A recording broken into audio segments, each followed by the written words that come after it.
it is so, we're in a situation where, this cancel culture shit, in my opinion, is debilitating people's confidence, because we are looking too much to other people to validate and approve Sure. of our Sure. actions, because we are so. Why do I say this?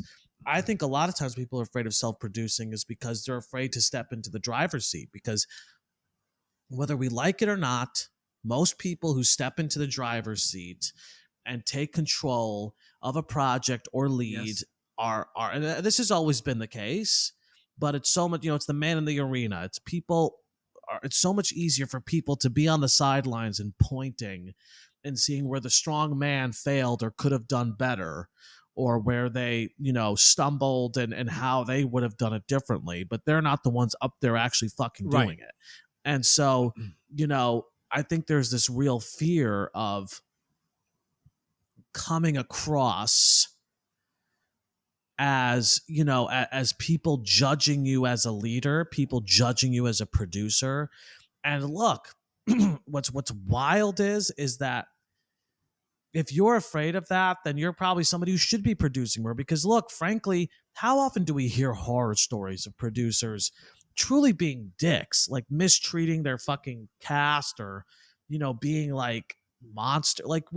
There are leaders who are fucking monsters out there. Like, I'm not saying that there aren't, but isn't it amazing that a lot of times they're still fucking going because they don't give a shit about what other people think about them? And so you, as somebody who might be a little more conscious, a little bit more empathetic, we need people like you.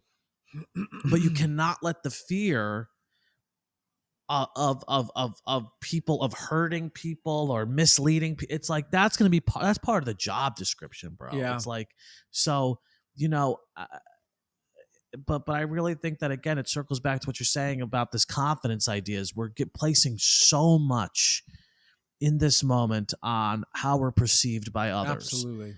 and it's and it not being a place to get better. I mean, look at all these fucking theaters, like theaters doing shit like, I'm not saying there's anything wrong with it, but like, we'll do a fucking land acknowledgement, we'll do a fucking this, we'll do a that, we'll have a this, we'll have a that, and it's not coming from a place of earnestness. It's not coming from a place of, it's coming from pure fear. It's coming from pure fear 95% of the time.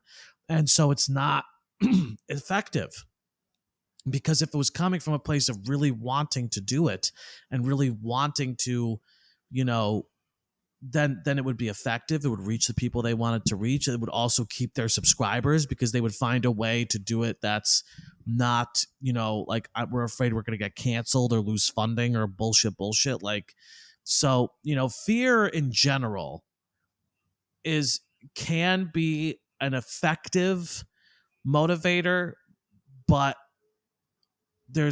only to certain levels. Like, fear is the mind killer, and 95% of the time.